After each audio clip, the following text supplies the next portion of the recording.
मित्रों, जब द्वारकाधीश श्री कृष्ण भगवान मथुरा छोड़ने का उन्होंने विचार कर लिया, तब उन्होंने अपने दोनों शाखाओं के परिवारों को कहा, एक अंधक शाखा और दूसरी भूषणिक शाखा। उन सारे जादुओं को उन्होंने कहा कि अब हम ये जो मथुरा की नगरी है वो हमें हमारे दादा नाना उग्रसेन को दे देनी चाहिए और हमें खुद को अपनी एक नगरी बसा लेनी चाहिए।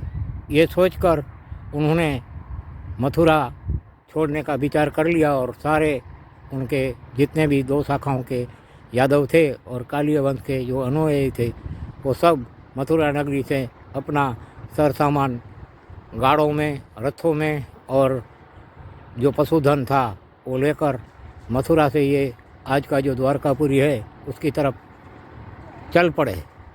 चलते चलते जब ये आज का जो ये ओखामठी नाम का जो गांव है उधर आए तो यहाँ पे ये मंदिर के बगल से ही समुद्र था।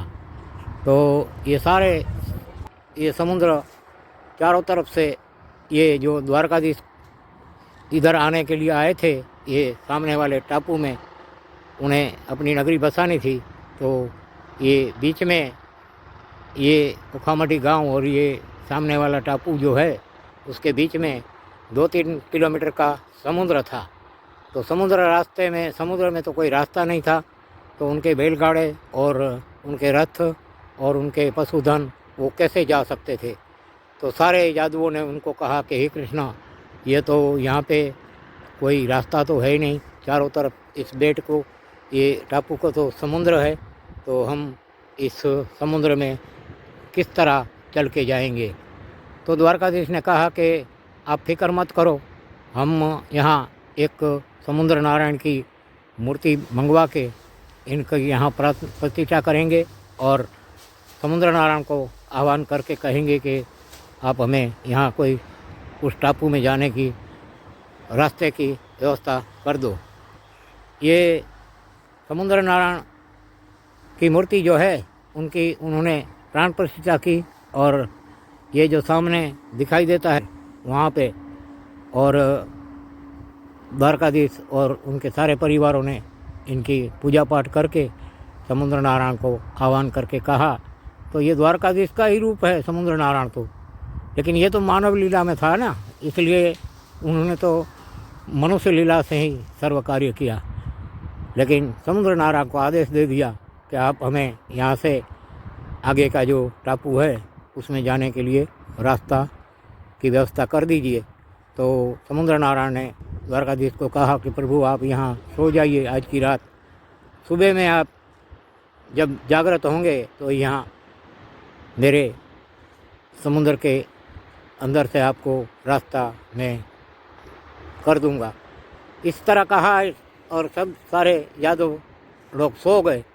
जब सो गए और सुबह में जब वो जागृत हुए और देखा तो ये पारी जो सामने दिखाई देती है ना, देखो इस तरफ भी समुद्र है और इस तरफ भी समुद्र, और ये बीच में सिर्फ एक पारी है जो रेत की, वो बहुत बड़ी पारी वो प्रकट हो गई थी। तो बहुत सारे सब यादव लोग खुश हो गए और कृष्ण को भगवान को बोला कि चलो हे कृष्ण, अब हम सामने वाले टापू में इस पारी के ऊपर से चल के हमारे बैलगाड़े और सब जा सकते हैं, पशुधन।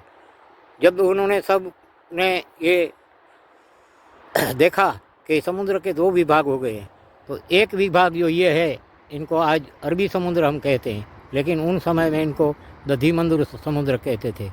और जो दूसरा विभाग है वो पूर्व की दिशा में, वो 4-5 किलोमीटर 7 किलोमीटर के दायरे में वो पूर्व की तरफ आगे चला गया। लेकिन यहाँ पानी तो रहा, 4-5 फीट तो पानी धरती पर रहा।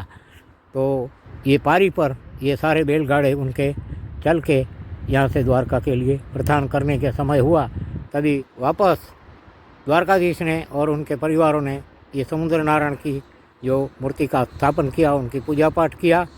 और उन्होंने उन समय सारे अपने परिवार को कहा कि ये हम जो इधर इस टापू में जा रहे हैं उनकी ये साक्षी पूरेगा, इसलिए इनका नाम होगा साक्षीपुर गोपाल। तो ये समुद्र नारायण की जो मूर्ति है वो महान मूर्ति है। ये रोड हाईवे की बगल में ही है और यहाँ पे योखामठी गांव है। तो द्वारकाधीश ने कहा कि ये हमारी साक्षी पुरने वाला जब तक ये रहेगा तो ये मूर्ति की जो मैंने खुद ने अपने हाथों से प्राण प्रतिष्ठा की है। तो आज के बाद कोई भी ये मेरी नगरी में और मेरे सावधान जाने के बाद भी कोई भी इस नगरी के अंदर मेरी यात्रा करने के लिए या तो किसी भी यात्रा करने के लिए आएगा और इन मंदिर की इन मूर्ति का जो दर्शन नहीं करेगा तो उनके यात्रा का कोई उनको फल नहीं मिलेगा। ये मेरा वचन है। तो द्वारकाधीश ने ये वचन दिया था। तो आज भी ये इतिहास आपको कहीं भी नहीं मिलेगा, कोई भी नहीं कहेगा। क्यों कि मैं जो हूँ इसी गांव में मेरी 25 साल बचपन की उम्र गुजरी है और मेरे पिताजी की यहाँ अनाज करने की दुकान थी और मेरे पिताजी ने 40 साल तक ये तब इन मंदिर की पूजा पाठ किया और धूप दीप किया। तब उन समय में इस मंदिर में कोई नहीं रहता था। आज तो एक साधु रहता भी है और बहुत अच्छा मंदिर है। आप करोड़ों रुपया खर्च के आते हैं लेकिन आपकी यात्रा तो फैल जाती है, आपको कोई यात्रा का फल नहीं मिलता। इसलिए मैंने ये सोचा कि चलो इसका इतिहास में अपने वीडियो बनाकर डालूं, शेयर करूं ताकि पब्लिक को पता चले कि ये मूर्ति का क्या प्रभाव है और ये इस मूर्ति का ये इतिहास है। और जब आज से 50 साल पहले ये हाईवे नेशनल वेशनल कुछ नहीं था और ये जो सॉल्ट है वो भी बहुत छोटा सा था। तो पानी आज ये जो गाड़ियाँ खड़ी है ना वहाँ तक पानी आ जाता था, 4-5 फीट तक पानी आ जाता था। वो सामने जो रेलवे दिखाती है और रेलवे के बराबर पानी भर जाता था समुद्र का। पूर्व दिशा से इतना पानी आ जाता था दिवाली के समय पर। तो 2-3 दिन महीना तक 1-2 महीना पानी भरा रहता था। तो हम दूसरा कोई रास्ता नहीं था चल के जाने का। तो और मैं भैंसों अपनी थी हमारी, तो उनको उस समय टापू की भूमि में चरवाने जाता था। तो इस रेती की पारी पर से गुजर के जाते थे और आते थे। तो ये मैंने आपको सत्य इतिहास बताया है। मानो तो आपकी इच्छा, तो आपकी इच्छा, वो तो आपकी मर्ज़ी की बात है। लेकिन मैंने जो अपनी कर्तव्य है वो अपने दादा का जो वचन है उसके बारे में मैं आपको ये बता रहा हूँ।